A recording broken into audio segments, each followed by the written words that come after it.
নাহমাদুহু ওয়া নুসাল্লি আলা রাসূলিহিল কারীম আম্মা বা'দ। প্রিয় দর্শক, আজকে আমাদের চতুর্থ পর্ব।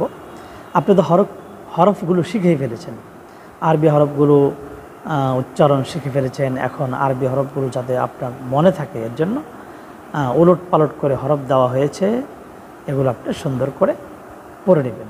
আসেন আজকে আমরা শিখি।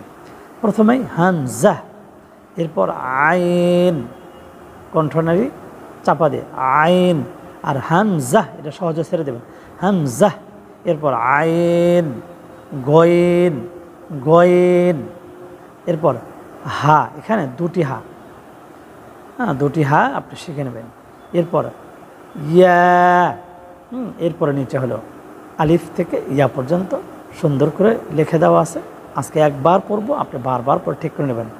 আলিফ, বা, তা, সা, জিম, হা কণ্ঠনালী চাপা দিয়ে আর জিম শক্ত করে, জিম, হা, খ, দাল, লাল। জিহ্বার আগা সামান্য একটু বের করে দিয়ে উচ্চারণ করতে হবে নরম করে।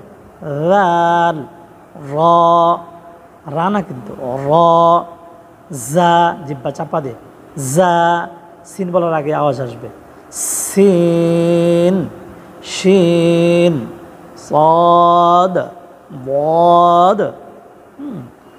জিহ্বার গোড়া এক পাশে মারিদাতের গোড়ার সঙ্গে লাগে, উপরের এক পাশে মারিদাতের গোড়ার সঙ্গে লাগায় বদ উচ্চারণ করতে হয়। জিহ্বার গোড়া, জিহ্বার গোড়া, জিহ্বার গোড়া সামনের উপরের এক পাশে মারিদাতের গোড়ার সঙ্গে লাগে বদ, বদ, প, এরপরটা প, প মোটা হবে, জ, আইন, গয়েন, ফা, কফ, ক, ক এরকম উচ্চারণ, কফ, কাফ, লাম, মিম, নুন, ওয়াও। খেয়াল করেন, ওয়াও, হা, হা একটা সহজে বাংলা হয়কার হা, হা, হামজা, ইয়া। প্রিয় দর্শক, আজ পর্যন্তই।